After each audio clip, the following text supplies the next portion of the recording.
All right, we're back this morning for this triple cake freezer. I've got new defrost line heater, new heating element.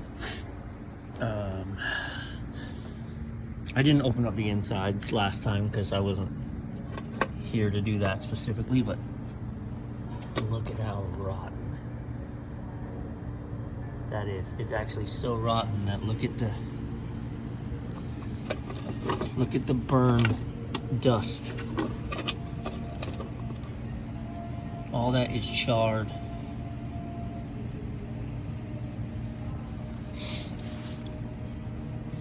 So definitely need to change this today. Give it a minute. Here it goes. Watch when I hit the switch, when it releases, likely you'll get arcing and sparks.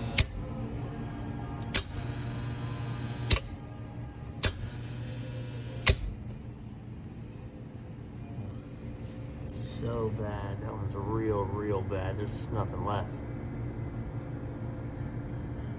Look at how burnt that right terminal is.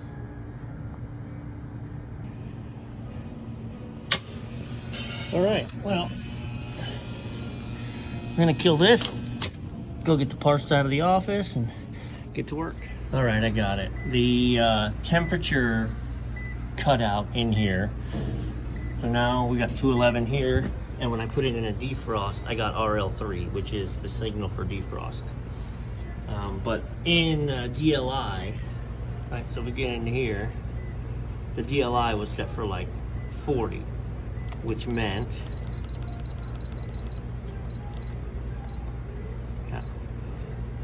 anything above 40 degrees, it wasn't going to allow this to send. So I just upped it to 80 since the box was 60 and we're good. So I was worried we had a controller issue, because boo if I had a controller issue. But all right, so we're gonna put this back down where it belongs, and I'm gonna get all this stuff wired in since we are ready to go. Look, as soon as I made that adjustment, RL3 went out and I don't have my voltage up here. I actually do have 120 volts because that's coming all the time, but all right, feeling good now. Feeling like we can get this thing going. Don't know if you remember, when we opened this is how we found everything. And it actually screws up in place, right? So there's 2 screws that go in there, hold this in very specific tracks, and then holds it against the coil. The screws were gone. You have to be careful. They've conveniently placed them in between coils so you're not gonna hit. But if you use one too long, you will. Don't use a drill, run them in manually. I know I'm good here, but you can see there's a hole right there.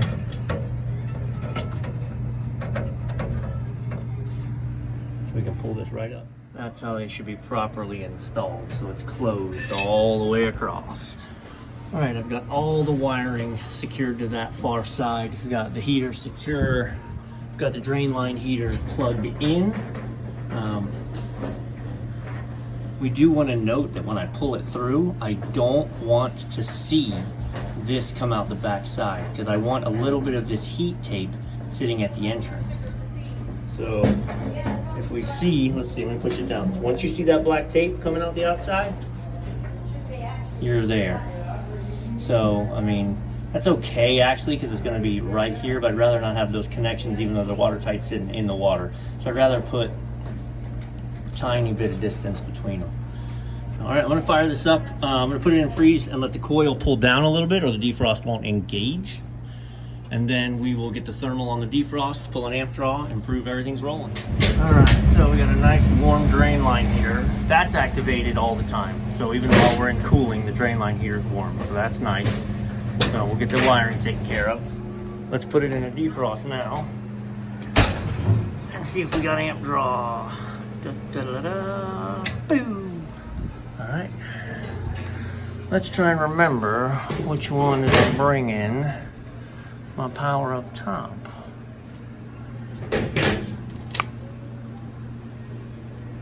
Not that one. Stand by. Okay, this says it's in a defrost, but if you'll notice, RL3 light is not on.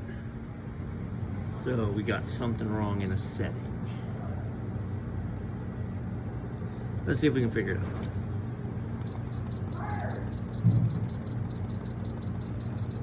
And let's start with the defrost. Okay, every 4 hours. DL1, a DLI, that's the cutout. Oh, above 25 it won't. Okay, so, hang on. There's our under operating, normal operating. So now when we do that, we put it in a defrost. Let me reset it. So now with the DLI, it was 25, so of course it wasn't going to go into a defrost. Now it went into a defrost. I was pretty sure it was that. And now we got 6 amps, baby. Here's how you can tell when I've been busy. Contactor bin is empty, man. I got a box full of them in the truck though. Bought them yesterday, but yeah, didn't have what I needed on a job because I've been doing pre-summer PMs, but here we go. Always take pictures, right? Take them from multiple angles because it only takes a second, even if you're going wire by wire, for something to happen, your phone to ring, you to get distracted, or you pull this out and some wires come disconnected and then you're chasing what went where. So, but yeah, let's pull that out and then we'll dissect it and show you how burnt up it is. All right, there's a nice, pretty new contactor.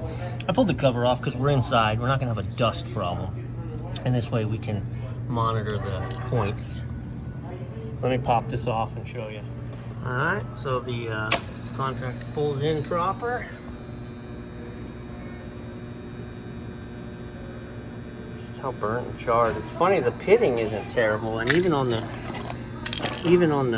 points, I mean, it's definitely worn away, and it was arcing. There you go. But it hadn't hit meltdown yet, thankfully.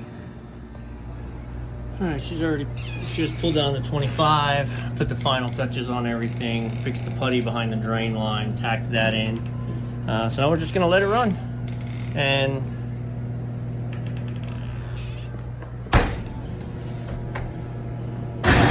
we're gonna let it run. And the magic will be when we are no longer leaking from there, which we're not going to be, but that'll be the good times for them when it goes into a defrost and actually drains into the pan.